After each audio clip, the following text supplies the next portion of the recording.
그날 친구 아들을 간호하다가 진짜 절대 보면 안 될 걸 보고 말았어요. 열 때문에 뒤척이던 그의 이불이 순간 내려가면서 저런 게 사람이 가질 수 있는 건가 싶은 말로 하기 힘든 어떤 장면이 눈에 박혔습니다. 너무 놀라 숨도 제대로 못 쉬었고 그 애는 눈을 감은 채 제가 뭘 봤는지 모르는 척 가만히 있었어요. 그 침묵이 더 무섭고 더 이상했습니다. 그날 이후로 우리는 서로 눈을 피했고 그러면서도 이상하게 더 의식하게 됐습니다. 오늘 그 겨울에 대체 무슨 일이 있었는지 처음부터 끝까지 이야기해 보려고 합니다. 영상 시작 전에 구독과 좋아요 꼭 부탁합니다. 여러분의 관심은 저에게 큰 힘이 됩니다. 청도의 겨울은 유난히 조용했습니다. 특히 제가 운영하는 작은 펜션은 비수기가 되면 더 깊은 고요 속으로 들어가곤 했죠. 눈이 내려 길이 하얗게 덮여도 사람의 발자국은 좀처럼 찍히지 않는 그런 쓸쓸한 계절이었습니다. 사별 후 혼자 살아온 지도 벌써 몇 해가 지났습니다. 아들은 군대에 있어 집은 늘 비어 있었고 밤마다 들리는 건 바람 소리와 난방기 돌아가는 소리뿐이었죠. 외로움에 익숙해진 줄 알았지만 돌이켜보면 그건 익숙함이 아니라 그저 포기한 감정에 가까웠던 것 같습니다. 그러던 어느 날 오랜 친구 혜진에게 전화가 왔습니다. 목소리엔 조심스러운 기색이 가득했죠. 혹시 우리 민우 좀 재워줄 수 있을까? 서울에서 공부하려니까 친구들이 너무 많대. 지방에서 혼자 공부하는 게 더 낫겠다며 그러네. 저는 그 부탁을 거절할 이유가 없었습니다. 비어있는 방도 많았고 누군가 함께 지낸다면 오히려 집이 덜 적적할 것 같았거든요. 그래, 보내. 밥은 내가 알아서 챙겨줄게. 그렇게 해서 혜진의 아들 민우가 제 펜션에 들어오게 되었습니다. 첫날 민우를 마주했을 때 그는 어색하게 고개를 숙이며 말했습니다.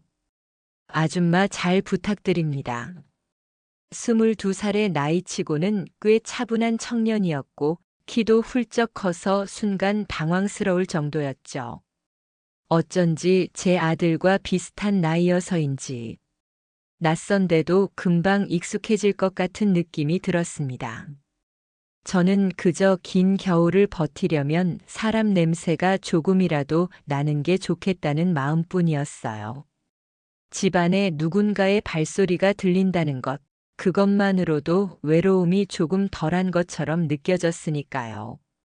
하지만 그때는 몰랐습니다.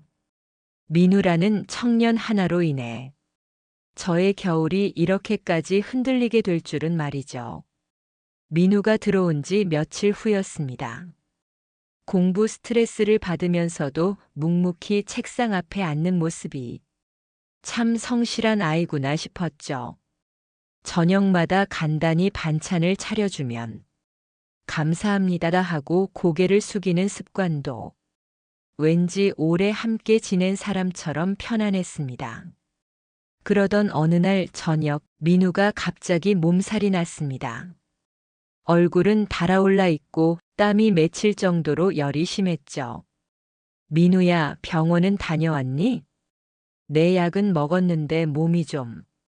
그런 말투를 들으니 그냥 방으로 돌려보내기가 어려웠습니다.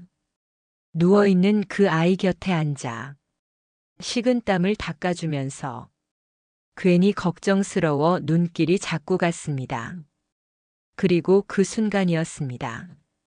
민우가 뒤척이면서 이불이 살짝 흐트러졌고 잠깐이었지만 제가 절대로 봐선 안 될 장면이 스쳐 지나갔습니다. 그건 설명하기 어려울 만큼 갑작스러웠고 정말 예상치 못한 모습이었어요. 저는 숨을 들이켜며 손을 멈췄습니다. 심장이 쿵 하고 세게 내려앉았고 얼굴 전체가 달아오르는 기분이 들었습니다. 민우는 눈을 감고 있었지만 그 순간 그 아이가 정말로 자고 있는 건가 하는 생각이 머리를 스쳤습니다. 너무 조용했고 호흡 소리마저 너무 또렷했거든요. 저는 아무 말도 하지 못하고 물수건을 놓아둔 채 급하게 방을 나왔습니다. 문을 닫으면서도 가슴이 뛰어 진정이 되지 않았습니다. 그리고 그날 밤 저는 잠을 이루지 못했습니다. 그 장면보다 더 무서웠던 건 민우가 자고 있는 척을 한 건 아닐까 하는 생각이 계속 떠올랐기 때문입니다. 다음 날 아침 민우는 아무 일도 없었다는 듯 밥을 먹으면서 말했습니다. 아줌마 어제 도와주셔서 감사해요. 표정은 평소와 똑같았지만 그 말투 속에 설명할 수 없는 무언가가 스며 있는 느낌이 들었습니다. 저만 알고 있는 무언가를 그도 알고 있다는 듯한 그날 이후로 우리는 서로 마주치기를 피하려 했습니다. 하지만 피할수록 더 자주 눈이 마주쳤습니다. 그리고 그때마다 민우는 아주 짧게 하지만 절대 외면할 수 없는 시선을 보내왔습니다. 마치 그날의 그 순간을 둘 다 잊지 못하고 있다는 듯이 민우와의 사이에서 미묘한 긴장감이 생긴 지 며칠 되던 날이었습니다. 그날은 눈이 유난히 많이 내려 펜션 전체가 조용한 흰색에 잠긴 듯한 분위기였죠. 손님도 없고 해도 일찍 져서 집 안은 더 고요했습니다. 저는 저녁 정리를 마치고 샤워를 하려고 욕실로 들어갔습니다. 따뜻한 물이 흐르기 시작하니 그동안 쌓였던 긴장과 피로가 조금 풀리는 듯 했습니다. 그런데 샤워를 마치고 나오려던 순간 문틈 사이로 아주 미세한 인기척이 느껴졌습니다. 바람이었을까요? 나무가 스친 소리였을까요? 아니면 누군가의 숨이었을까요? 순간 심장이 철렁 내려앉았습니다.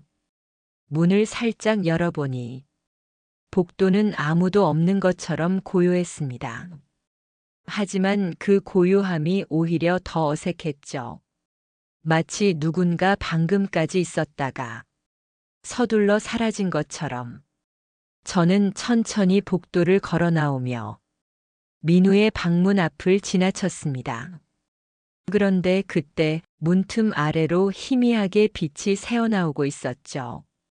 무언가 설명하기 어려운 느낌이 등을 타고 올라왔습니다. 혹시 아까? 라는 생각이 자꾸만 머릿속을 맴돌았습니다. 침대에서 돌아 누울 때 보였던 그 순간, 그 아이의 침묵, 그리고 오늘 복도에서 느껴진 인기척까지 모든 게 하나로 이어지는 것만 같았습니다. 그날 밤 저는 결국 잠들지 못했습니다. 침대에 누워도 자꾸만 누군가의 시선 같은 것이 뒷목을 간지렸고 조용한 집 안에서 민우의 방으로 들어가는 바람 소리조차 이상하게 들렸습니다. 설마 아닐 거야. 스스로에게 수십 번 그렇게 말해도 확신은 들지 않았습니다. 오히려 그 불확실함이 더 큰 긴장을 만들어냈죠. 다음 날 아침 부엌에서 밥을 준비하는데 민우가 조심스럽게 다가왔습니다. 아줌마, 어제 샤워하셨죠? 응, 왜? 아, 그냥 소리가 들리길래요. 아무 의미 없는 말처럼 들렸지만 그 말이 주는 울림은 생각보다 컸습니다. 그 아이의 눈빛은 그냥이라는 말과 전혀 어울리지 않았거든요. 저는 모르는 척 웃어 넘겼습니다. 하지만 마음속엔 어쩔 수 없는 확신 하나가 자리 잡았죠. 민우도 알고 있다. 그리고 어쩌면 그 아이도 흔들리고 있다는 것을 문틈의 인기척 이후로 저와 민우 사이는 더 조심스러워졌습니다. 아니, 조심스러워졌다고 말하는 것이 맞을까요? 사실은 서로 피하려 하는데 오히려 더 자주 마주치게 되는 이상한 흐름이 이어졌습니다. 누가 먼저 피한 건지도 모르겠습니다. 제가 피하면 민우가 다가오고 민우가 피해갈 때면 제가 괜히 그 아이 쪽으로 걸어가고 있더군요. 그날 아침도 그랬습니다. 저는 일부러 책상 앞에서 공부하는 민우를 피해 부엌에서 조용히 반찬을 준비하고 있었죠. 그런데 갑자기 뒤에서 민우의 목소리가 들렸습니다. 아줌마, 오늘 왜 저 피하세요? 저는 순간 손을 멈추고 어색하게 웃으며 대답했습니다. 피한 게 아니라 그냥 바빠서 그랬어. 말을 끝내고 뒤돌자 민우가 아주 가까운 곳에 서 있었습니다. 날카로운 눈빛도 아니었고 부담스럽게 바라보는 것도 아니었는데 그런데도 불편할 만큼 의식되는 거리였습니다. 민우는 잠시 저를 바라보다가 조용히 고개를 숙였습니다. 전 아까처럼 아줌마가 놀라는 게 싫어요. 그 한마디가 왜 그렇게 마음을 흔드는지 저는 이해할 수 없었습니다. 놀란 게 아니라 민우가 아파 보여서 그랬지. 저는 최대한 담담하게 말했지만 민우는 고개를 살짝 흔들며 낮게 말했습니다. 그날 이후로 아줌마가 저만 보면 숨을 고르는 것 같아요. 제가 착각하는 걸까요? 그 말이 끝났을 때 부엌 안은 물을 끓이는 소리밖에 들리지 않았습니다. 저는 그 침묵이 어쩌면 더 위험한 것임을 느꼈습니다. 민우야, 그때는 너 열이 너무 높아서 그랬던 거고 별일 아니라니까 괜히 오해하지 마. 제가 그렇게 말하자 민우는 조용히 웃으며 답했습니다. 오해. 정말 제가 오해하는 걸까요? 그 말투는 분명 평범했는데 말끝에 남은 뉘앙스가 상상 이상으로 묘했습니다. 그날 이후 저는 민우와 같은 공간에 있을 때마다 온몸이 경직되는 걸 느꼈습니다.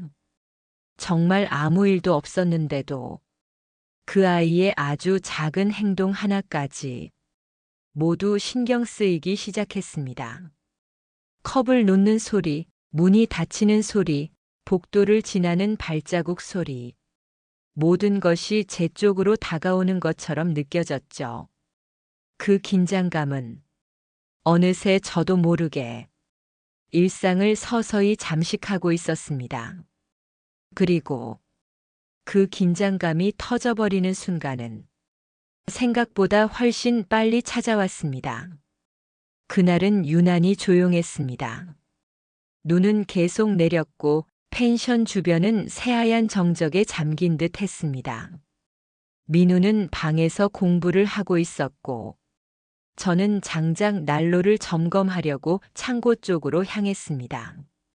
그런데 어쩐지 마음이 편하지 않았습니다. 몇 날 며칠 계속되는 그 미묘한 긴장감, 말을 섞지 않아도 공기만으로도 전달되는 그 불편함이 하루 종일 어깨 위에 걸쳐진 느낌이었죠. 점심 무렵 저는 물을 데워서 민우 방 앞에 두려고 양동이를 들고 조심스레 걸어갔습니다. 민우야, 물 좀. 문을 두드리려던 순간 방 안에서 이상하게 불규칙한 소리가 들렸습니다.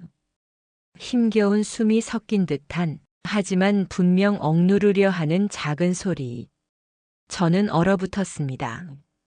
정말 단 1초도 움직일 수 없을 만큼 그 소리가 아주 익숙한 것 같기도 하고 전혀 모르는 소리 같기도 해서 더 혼란스러웠습니다. 그때 방문 안쪽에서 바닥이 삐걱이는 소리가 났습니다. 누군가 갑자기 자세를 바꾸는 듯한 기척이었죠. 저는 반사적으로 양동이를 들고 뒤로 물러났습니다. 문 두드리길 멈추고 들었다 놓았다를 반복하던 손이 식은 땀으로 젖었습니다. 아줌마 계세요? 문이 천천히 열렸습니다. 민우는 잔잔한 얼굴로 나타났지만 숨이 아주 약간 흐트러져 있었고 등 뒤로 방의 불빛이 어지럽게 흔들리는 게 보였습니다. 저는 당황해서 입에 올릴 말조차 제대로 정하지 못하고 말했습니다. 아, 물 좀 디뎌 하니 데워놨길래. 말이 꼬였습니다. 그런데 민우는 제 말보다 제 표정을 먼저 읽은 것처럼 조용히 미소를 지었습니다. 아줌마, 혹시 제 방 앞에서 오래 서 계셨어요? 순간 등골이 서늘해졌습니다. 그 말투엔 평범한 호기심이 아닌 무언가를 확인하는 기운이 있었거든요. 저는 서둘러 고개를 저었습니다. 아니야, 아니야. 그냥 물 갖다 주려고 했던 거야. 아무 소리도 못 들었어. 그 말이 끝나자 민우는 아주 천천히 고개를 끄덕이며 말했습니다. 그럼 다행이네요. 다행이다.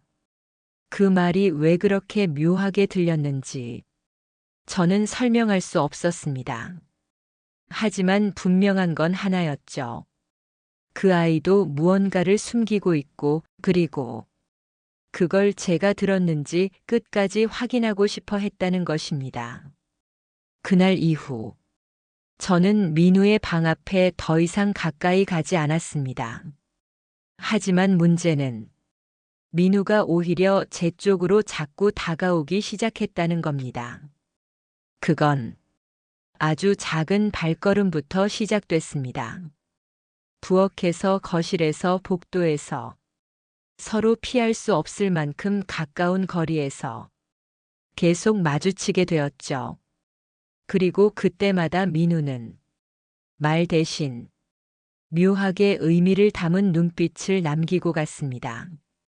그 눈빛이 이제는 점점 더 위험하게 느껴지기 시작했습니다. 민우와의 거리는 눈에 보이지는 않았지만 어디까지가 선이고 어디서부터 위험인지 점점 구분하기 어려워지고 있었습니다. 말 한마디, 눈이 마주치는 짧은 순간 같은 공간에 머무는 몇 초의 정적이 왜 그렇게 긴장감을 만들어내는지 저는 설명할 수 없었습니다. 그날은 눈이 많이 내려 펜션 전체가 일찍부터 어두워졌습니다. 난로의 불빛만 희미하게 흔들리는 거실에서 저는 혼자 멍하니 앉아 있었습니다. 겨울의 적막이 더 크게 느껴질 즈음 뒤에서 조용한 발걸음 소리가 들렸습니다. 아줌마 왜 이렇게 어둡게 계세요? 민우였습니다. 희미한 빛 속에서 보이는 표정은 평소보다 더 조용하고 어딘가 결심한 듯한 느낌이 들었습니다. 어두워야 겨울 같지 않니? 저는 대충 얼버무리며 웃어 보였지만 스스로도 목소리가 흔들리는 걸 느꼈습니다. 민우는 제 맞은편에 앉지 않았습니다. 대신 제 바로 옆 너무 가까운 자리에 앉았습니다. 거리는 팔을 조금만 뻗으면 닿을 만큼 가까웠고 그 순간 저는 숨을 고르기 위해 의자를 살짝 밀었습니다. 그러자 민우가 아주 낮은 목소리로 말했습니다. 아줌마, 요즘 저 피하시죠? 그 말은 분명 질문이었지만 마치 대답을 이미 알고 있다는 듯한 톤이었습니다. 저는 고개를 저으며 말했죠. 피한 게 아니라 그냥 조심스러운 거야. 민우는 제 말을 가만히 듣다. 잠시 조용히 숨을 들이켰습니다. 그날 이후로요? 그 한마디는 온몸을 굳어버리게 만들 정도로 강한 울림이 있었습니다. 저는 순간 아무 말도 할 수 없었습니다.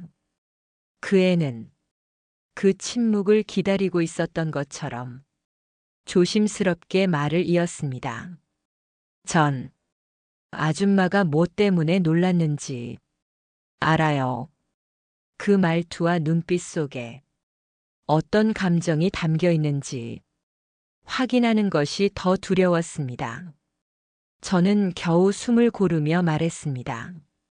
민우야, 그날은 내가 아파서 내가 그냥 순간 놀란 거야.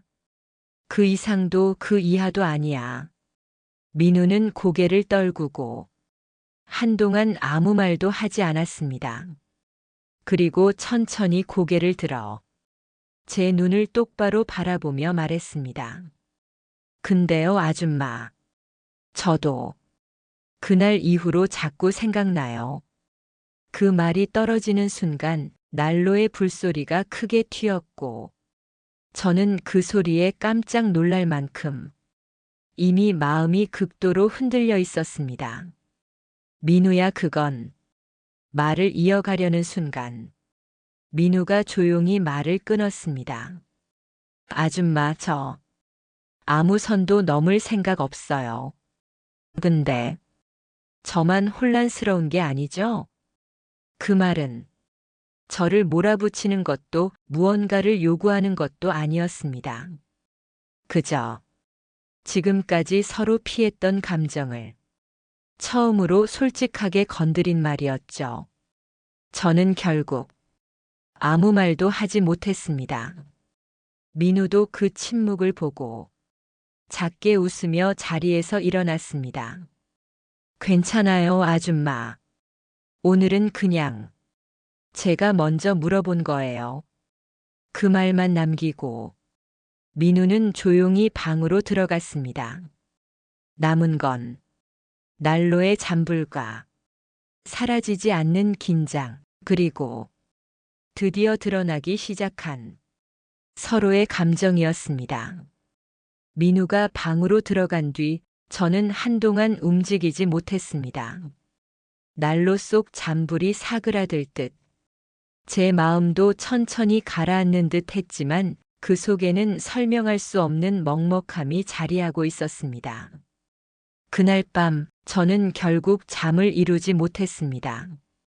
민우가 한 말, 그 아이의 눈빛, 그리고 그동안 서로 피하고 또 마주치던 순간들까지 모든 것이 머릿속을 떠나지 않았습니다. 우린 도대체 어디까지 온 걸까? 그 생각만이 계속 깔려 있었습니다. 그리고 다음 날 아침 조용히 짐을 싸고 있는 민우를 보게 되었습니다. 빛 하나 들지 않는 겨울 아침의 복도에서 그 아이의 모습은 유난히 차분해 보였습니다. 민우야, 나한테 말도 없이 왜 짐을 싸? 제가 떨리는 목소리로 묻자 민우는 살짝 미소를 지었습니다. 아줌마, 공부는 다시 서울로 가서 하는 게 맞을 것 같아요. 그 한마디는 이곳에 쌓여있던 모든 긴장을 조용히 정리해버리는 말 같았습니다. 그렇다고 갑자기 가버리면 말을 잇지 못하는 저를 보며 민우는 고개를 가볍게 저었습니다. 아줌마가 불편해질 것 같아서요. 저도 계속 여기 있으면 안 될 것 같고요. 그 말이 참 이상하게 들렸습니다. 마치 민우가 혼란스러웠던 건 감정 때문이 아니라 그 감정을 아줌마에게 들키고 싶지 않아서 떠나는 것처럼 느껴졌죠. 저는 깊게 숨을 들이마시며 말했습니다. 미안하다. 내가 더 어른답게 행동했어야 했는데. 민우는 고개를 절레절레 흔들었습니다. 아줌마 잘못 아니에요. 그냥 저도 20살이 넘었지만 아직은 마음을 잘 다루지 못하나 봐요. 그리고 마지막으로 그 아이는 아주 조용히 말했습니다. 우리 둘 다 아무 일 없었던 걸로 하고 지내요. 아줌마도 괜히 죄책감 갖지 마세요. 그 말에 가슴이 먹먹해졌습니다. 아무 일도 없었지만 아무 일도 없었던 건 아니라는 걸 둘 다 알고 있었으니까요. 민우는 눈 내리는 청도의 아침길로 천천히 걸어 나갔습니다. 그 뒷모습이 겨울 풍경 속에 서서히 사라지는 동안 저는 아무 말도 할 수 없었습니다. 그저 이번 겨울이 영영 잊히지 않을 것 같다는 예감만 조용히 남았습니다. 사람마다 마음이 흔들리는 순간이 있습니다. 하지만 그 감정을 어떻게 다루느냐에 따라 삶은 전혀 다른 방향으로 흘러가기도 하죠. 저와 민우 사이에는 정말 아무 일도 일어나지 않았습니다. 하지만 그 겨울 내내 이어진 긴장과 감정은 지금도 가끔 떠오르곤 합니다. 여러분은 어떻게 생각하시나요? 누군가의 작은 시선, 말하지 않은 오해, 넘지 않은 선 하나가 당신의 마음을 흔들어 본 적은 없으신가요? 오늘 이야기가 마음에 남으셨다면 구독과 좋아요로 함께 해주세요. 당신의 또 다른 겨울 이야기가 있다면 언젠가 함께 나눌 수 있기를 바라겠습니다.